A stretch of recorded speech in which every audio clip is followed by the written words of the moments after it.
support de l'attaque prévue des soviétiques contre l'Europe. Et l'Europe, et il faut penser que l'Allemagne, en 1940, lorsqu'elle a vaincu la France, n'avait que 6 divisions à la frontière russe. 6 divisions, qu'est-ce que c'est?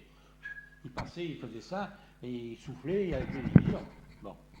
Lorsque par les observations aériennes, dont je cite les références dans mon livre, avec des appareils spéciaux, etc., des avions qui montaient très haut, ils ont aperçu la concentration de troupes à la frontière ex-polonaise, quoi, à Brest-Litovsk, tout ça. Il a dit, on va être attaqué. Et puis les espions, et puis ceci, et puis cela. Il a fait une guerre préventive. Il a attaqué le 21 juin, et l'attaque russe était prévue le 7 juillet. Et la confirmation est donnée par le nombre de prisonniers qui ont été faits dans les premiers jours. C'était une organisation militaire soviétique offensive. Autrement dit, ils n'étaient pas en position de défense. En position de défense, vous avez des abris, vous avez ceci, vous avez cela, et certains, et vous n'avez pas, dans cette position offensive, bon, vous n'avez pas besoin de défense. Et c'est pour ça que les Allemands ont fait tant de prisonniers, des millions de prisonniers dès le début. C'est pour ça qu'ils ont avancé si vite. Et l'armée allemande s'est trouvée dans la même position, qui était une armée offensive. Nous, on a été éduqués qu'à l'offensive, jamais à la défensive. Jamais à la défensive. Et la seule défense, c'était la contre-attaque. Hein, le principe, c'était ça. C'est la défense, c'est la contre-attaque. Donc, les Allemands qui étaient en offensive ont avancé très rapidement. Et après, ils se sont trouvés en position de défense. Et c'est là qu'ils ont commencé à perdre, parce qu'ils n'avaient pas du tout de formation défensive. Alors, le courage, c'est pas vrai. Personne, lorsqu'il prend une voiture, se dit je risque d'avoir un accident de voiture. Alors qu'on sait qu'il y a 5000 morts. Personne ne se dit lorsqu'il prend un avion, je vais être le prochain mort d'un crash d'avion. Vous auriez pu très bien rester à Marseille, continuer votre vie de trapèze, et puis... Voilà. Alors attends, n'oublions pas qu'en 1943, ça faisait déjà 3-4 ans qu'on était dans la guerre, nous étions dans un environnement guerrier. Et les Français, en général, avaient une espèce de frustration de ne pas participer. C'était une espèce de frustration. C'est pour ça qu'ils sont déchaînés, les cons se sont déchaînés en libération. Ils étaient frustrés. Il fallait qu'ils tirent des coups de fusil. Ils n'en avaient pas tiré pendant 5 ans et ils pouvaient être le vainqueur s'ils faisaient du bruit avec des fusils. C'est exactement ça. Donc on est dans une ambiance de guerre. Hein. Toutes les semaines, je voyais au cinéma les actualités. Tous les jours, je voyais des soldats allemands ou en zone occupée lorsque j'y allais, ou après en zone libre lorsqu'ils sont arrivés, etc. On voyait ce que faisaient les soldats allemands et on ne voyait pas ce que les Français faisaient parce que les Français ne faisaient rien. Bon.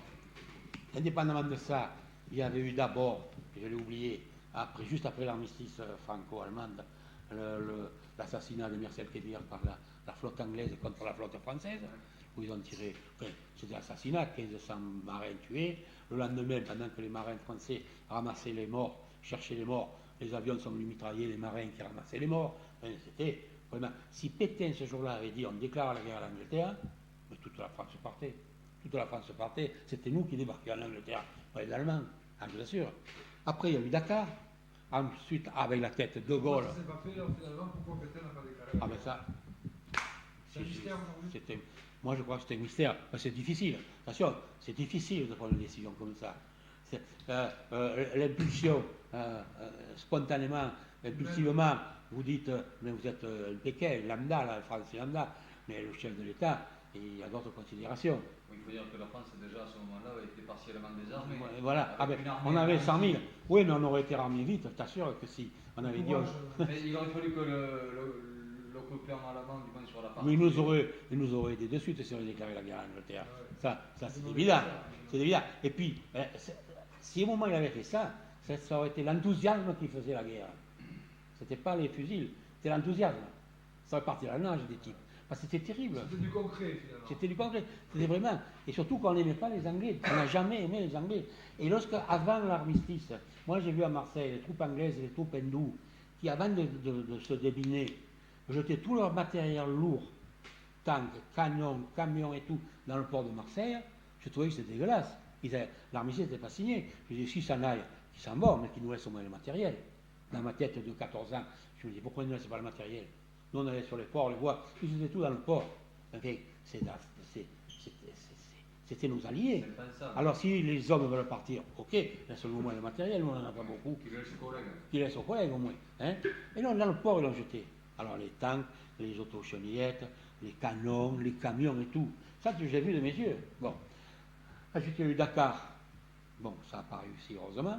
Il y a eu des morts en pagaille, on a abîmé on a coulé 2 ou 3 bateaux français, en plus de ceux de Mercel Kébir. On a abîmé le Richelieu, qui était notre fleuron. Les Anglais faisaient le blocus de la France libre pour pas que le ravitaillement de nos colonies arrive en France libre. Hein. Et c'était nos alliés. Ils ont pu au moins laisser. Ils disaient, oui, on fait ça parce que c'est les Allemands qui vont le manger. Mais non, il fallait aussi que nous on mange. Bon, mettons que les Allemands n'ont pas une partie, je veux bien, mais enfin, il y en avait aussi pour nous, quoi. Les oranges, elles ne venaient pas toutes pour les Allemands, etc. Donc tout ça, ça crée une ambiance. Animosité, quoi. Mais je sais. Alors après, tout dépend de votre caractère. Comment vous analysez ça, comment votre subconscient le. Et alors, je voyais partir les volontaires français de la LVF, je voyais partir les volontaires français pour le travail, je voyais partir tout un tas de gens en Allemagne, des artistes. Nous, on a vu des contrats en Allemagne, avec KDF, à Wuppertal, à Dortmund, tout ça, à Berlin, à l'Austria de Berlin, etc. Tous les artistes français allaient là-bas. Après, à Libération, ils voulaient les fusiller, parce qu'ils étaient allés en Allemagne.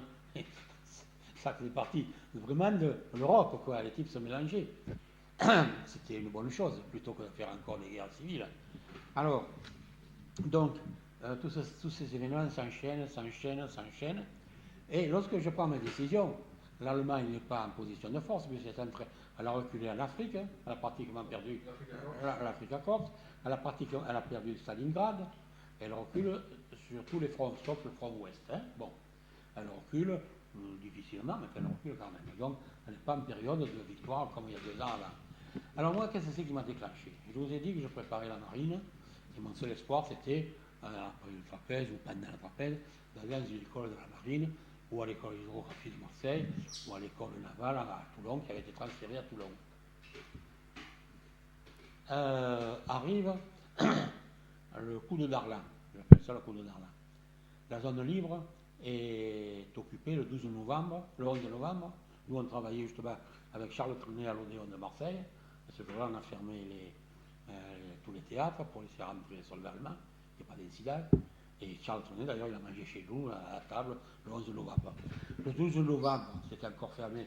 Moi, je suis venu à Saucé parce que le maire avait téléphoné à mes grands-parents et il faut que je fasse des bonnes réquisitions pour les maisons libres. Venez porter les clés. Alors, je suis monté porter les clés aux Allemands.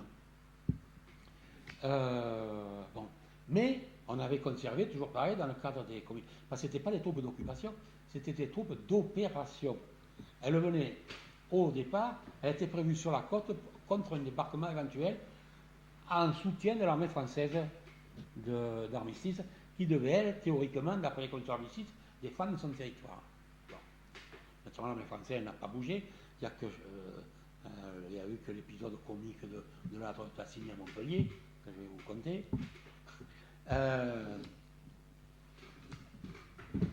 La base de Toulon, avec une centaine de bateaux, 20 000 marins et officiers, était restée libre. Vers la fin du mois de novembre, donc quelques jours après l'arrivée des Allemands, qui n'occupaient pas la France, ils n'occupaient que la côte. Hein. Ils n'occupaient que la côte à ce moment-là. Et ils ne s'arrêtaient pas à Valence ou à Montpellier, ils s'en foutaient, ils occupaient la côte, quoi. Hein. Alors moi, je les ai vus arriver ici, là, le 12, ils avaient un camion, des petits canons derrière, ils mettaient vite le canon au bord de la côte, ils allaient vite chercher sur le trait d'autres canons, etc. Bon.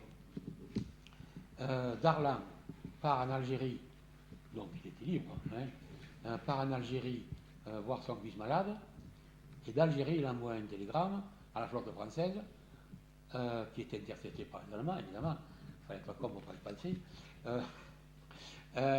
Rejoignez-moi à Alger. Bon, les Allemands, en recevant ce télégramme, je l'explique en détail, parce que j'ai connu le deuxième adjudant qui est rentré dans le port de Toulon, qui est venu ici d'ailleurs, il était à ma FNSS, du bâtiment de reconnaissance d'Asreich. Et les Allemands ont dit ah ouais, imaginons que les bateaux qui étaient pleins de combustible, pleins de munitions et tout, cassent leurs amarres et s'en aillent. Les Allemands, ils ont occupé, ils sont rentrés dans Toulon, comme ils disent, on a d'abord occupé la caserne des Nègres, c'était les Sénégalais qui étaient là, on a pris les stations des CA, on a fait prisonnier les amiraux de l'état-major, et on est rentré sur le port. Et là, les bateaux se sont sabordés. La flotte s'est sabordée. Mais alors, Le gars qui est venu ici, l'adjudant, je mets la photo d'un de vous qui est dans le façon dans le livre des illustrations, est rentré sur le deuxième sidecar parce que à Toulon, l'Arsenal, même s'il y a 100 000 soldats, ils peuvent rentrer que par petits groupes à travers la seule porte de l'Arsenal. Ah oui, évidemment. S'il y a 100 000 soldats. Alors il est rentré au premier side avec un officier, puis lui, l'adjudant, deuxième side. Un tir du Strasbourg mitrailleuse. Tue un officier, blesse un soldat, et mon copain, là, enfin, qui est mon copain, se jette à terre, etc.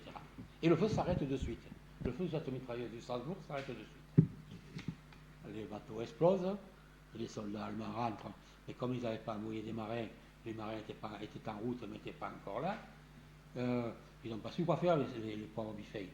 Ils sont restés cons devant le bateau qui a explosé.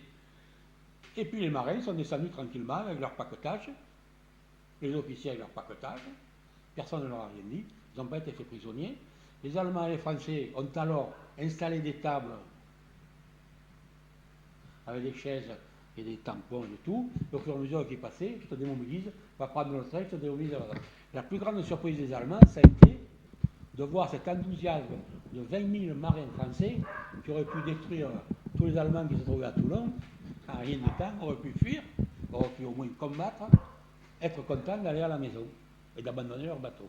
Là, il me dit, ça on n'a jamais compris. Et j'ai mis en présence ce copain, cet adjudant, d'un officier pilote français, parce qu'à bord des croiseurs et des cuirassés, il y avait des avions, des hydravions qui étaient catapultés. Je ne sais pas si vous le savez. Et lui était sur le Jean de Vienne, c'était un croiseur lourd, le Jean de Vienne. Et lui n'a pas pu décoller, il n'a pas décollé d'ailleurs. Et je les ai mis en présence. Et tous les deux avaient les photos, sachant qu'il allait rencontrer un autre, photos prises par le français et photos prises par l'allemand. Et bien, je vais vous dire un truc, l'officier français avait honte. Il avait honte de ne pas s'être battu. C'est vrai que c'est pas glorieux. C'est pas glorieux. Et il avait honte. Donc, je traduisais ce que l'autre lui disait. Je dis, ben, on n'a pas compris vraiment votre enthousiasme de partir et d'abandonner vos bateaux après les avoir cassés. Et bien, il avait honte de l'officier français. Il est toujours en lui, il habite à Paris maintenant. Il venait à nos réunions, mais il est vieux maintenant. C'était un pilote, il était tendu à terre. Et donc, si vous voulez, Toulon est occupé par les Allemands. Moi, 15 jours après, on avait un contrat avec le tourneur Fernandel. On avait justement un contrat à l'Opéra de Toulon. La première chose que je fais, moi, je descends au port. Hop. Alors là, les pleurs. Vraiment, vous venez les larmes aux yeux. C'était un cimetière de bateaux. La marée noire, ça rien du tout. Pensez tous les bateaux qui avaient évacué le truc. Il y en avait qui explosaient encore. Il y avait l'Algérie, le Fauche, le Croiseur aussi, qui explosait encore 15 jours après. Il y a tellement de munitions, bon, ils brûlaient. Et c'était les bateaux, les petits, ils étaient couchés l'un contre l'autre comme ça. Ils étaient couchés les masses entre eux, les cheminées, etc. Et j'ai traversé la rade jusqu'à Saint-Mandrier en partant du quai, je ne sais pas comment il s'appelle, avec à bord des bateaux, il y avait des officiers allemands et des officiers italiens. Il avait les larmes aux yeux, parce que je vous assure, de voir un cimetière de bateaux comme ça, c'est terrible, c'est terrible. Je veux dire, c'est vraiment, c'est pire que de voir. Moi, je m'imagine maintenant, à la place tienne la mienne, tous les morts qu'il y a eu après. Voilà, c'est ça, c'est terrible. Bon. Et alors, les soldats français n'ont pas été faits prisonniers, pas plus d'ailleurs que ceux qui ont été rapatriés d'Angleterre, je vais vous le dire, c'est ceux du plan A. Et les Allemands, déjà 15 jours après, avec les scaphandriers italiens, commençaient à renflouer tout ce qu'ils pouvaient. Alors naturellement, les gros bateaux comme le Dunkerque, tout ça, ils ne pouvaient pas être renfloués, les petits torpilleurs, tout ça,